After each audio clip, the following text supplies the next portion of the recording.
Hello everyone, I'm Bill Springer from Delphi Timeline. In last two videos I didn't take notes, but this time I had to because I don't have much space on my phone. So I got to try to make this quick and get as much information as possible. So yesterday I went back to the trails so I could go down the creek path that I missed the first two times. And I stopped at the bridge one last time. I didn't cross it. It's just, that's probably the last time I'll ever go back. So I just went back to the bridge one last time. Then after we went to Riley Park, and I found a trail that can lead into the Monon High Bridge Trail System. Well, I don't know. So there's a trail. I'm going to upload the video. So there's a trail, and you go down it, and then it's locked. There's like a locked gate. And just beyond that, there's like, I don't know, looks like pumps or some sort of electrical system. So then I went back to the suspension bridge that you cross at Riley Park to get to that area. And I went down the hill to the left of it, which goes along the creek bed. And I walked along the creek bed as far as it would go that I could actually do without having to get in the water or, I don't know. It just was too difficult for me to keep going. And I didn't want to spend my last day in Indiana with wet feet and wet shoes and wet socks. So what I did was I tried going along the creek bed, following along the whatever ground was there for me to step on, and it just got to a point where I had to go in the water or it was go uphill. So I went uphill, grabbing pricker bushes to get up there and everything. And when I get up the hill, I see that it's the other side of the path that had been blocked off.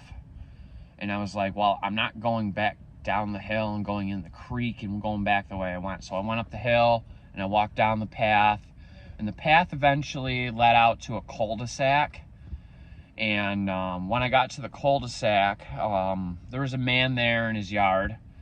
And I asked him questions. And I said, do you know about the unsolved murders of Abigail Williams and Liberty German? He goes, buddy, I can't think of a single person in Delphi who doesn't know about it. So according to this guy, every single person in Delphi knows about it, and that wouldn't surprise me because Delphi is a very small place. He says it's possible to walk all along the creek to the spot where the girls' bodies were, and I'm assuming that means you can walk all the way back too. So the Riley Park theory, it would not be easy. Boy, let me tell you, would not be easy. Because he also told me that the water level is at its lowest in the summertime. So when they were walking across, it might have been when it's the highest. So, yeah, that's a job for somebody else. I just did not want to be soaking wet my last day there. So, and I believe somebody's probably already done it. I mean, not walked the Riley Park path, but somebody's been to the location where their bodies were found. So that's a way you could take if you feel like getting wet, walking through pricker bushes, maybe poison oak, poison ivy. God, I hope I don't end up with poison oak or poison ivy.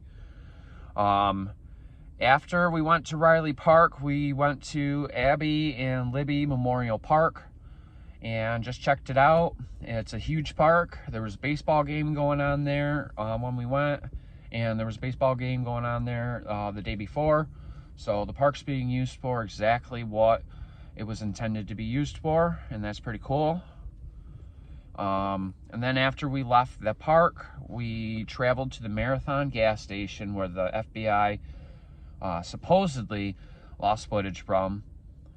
And we drove from the Marathon gas station to Peru, Indiana, to a roundabout where Kegan Kline and his father lived. And then from there, we drove down to Country Club Road, round about the area where Kegan Klein's phone was connected to somebody's Wi-Fi.